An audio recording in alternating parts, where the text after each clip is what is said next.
Assalamualaikum warahmatullahi wabarakatuh. Saya Nur Azizah NPM 19050017 akan mempresentasikan materi mengenai penelitian tindakan kelas. Poin yang pertama mengenai definisi penelitian tindakan kelas. Penelitian tindakan kelas adalah penelitian dari, oleh, dan untuk guru dengan tujuan untuk meningkatkan keprofesionalan guru. Penelitian tindakan kelas dapat pula diartikan sebagai penelitian yang bersifat reflektif dengan melakukan tindakan-tindakan tertentu agar dapat memperbaiki dan meningkatkan praktik-praktik pembelajaran di kelas secara profesional. Poin yang kedua, prinsip penelitian tindakan kelas. Prinsip yang pertama, pelaksanaan penelitian tidak boleh mengganggu atau menghambat kegiatan pembelajaran.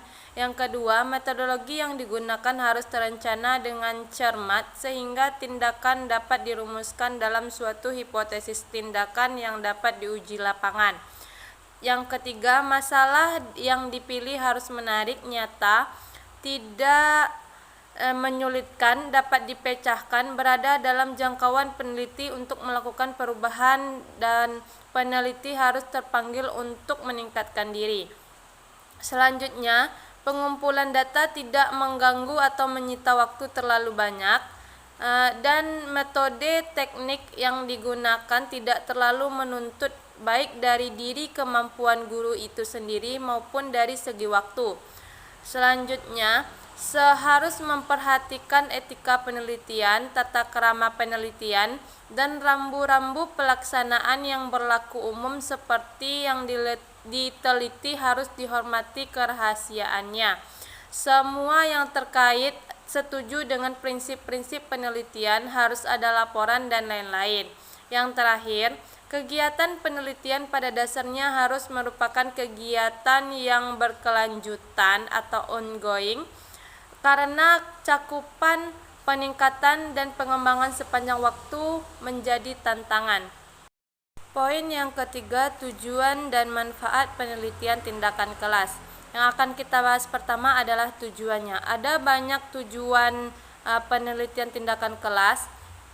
Yang pertama, memperbaiki dan meningkatkan kondisi-kondisi belajar serta kualitas pembelajaran.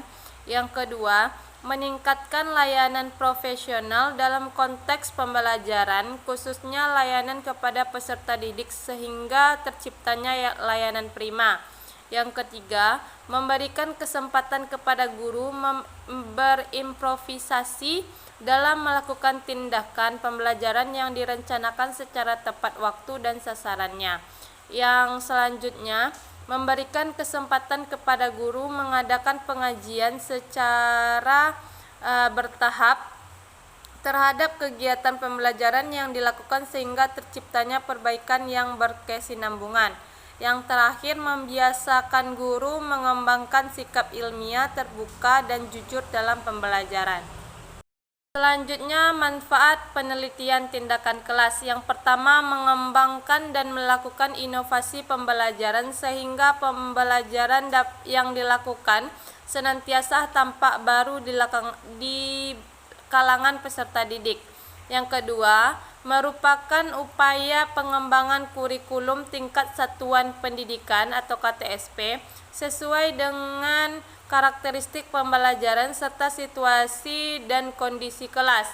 Yang ketiga, meningkatkan profesionalisme guru melalui upaya penelitian yang dilakukannya sehingga pemahaman guru senantiasa meningkat, baik berkaitan dengan metode maupun isi pembelajaran.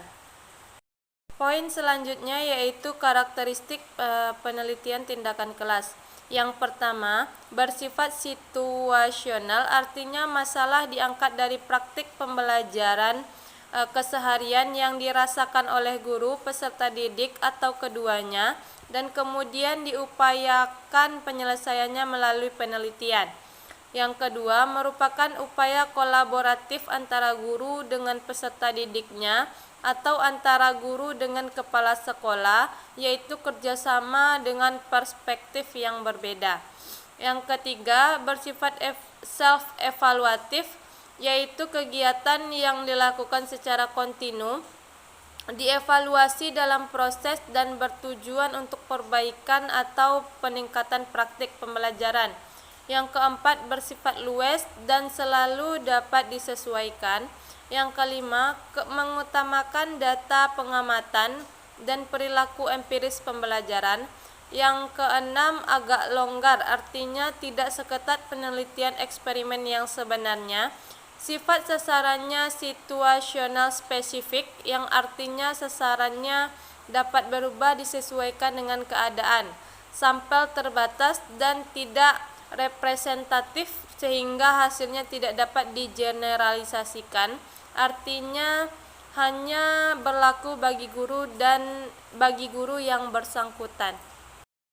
Selanjutnya, langkah-langkah penelitian tindakan kelas. Secara garis besar, dari beberapa model penelitian tindakan kelas terdapat ada 4 tahapan yang biasa dilalui pada penelitian tindakan kelas. Yang pertama, perencanaan.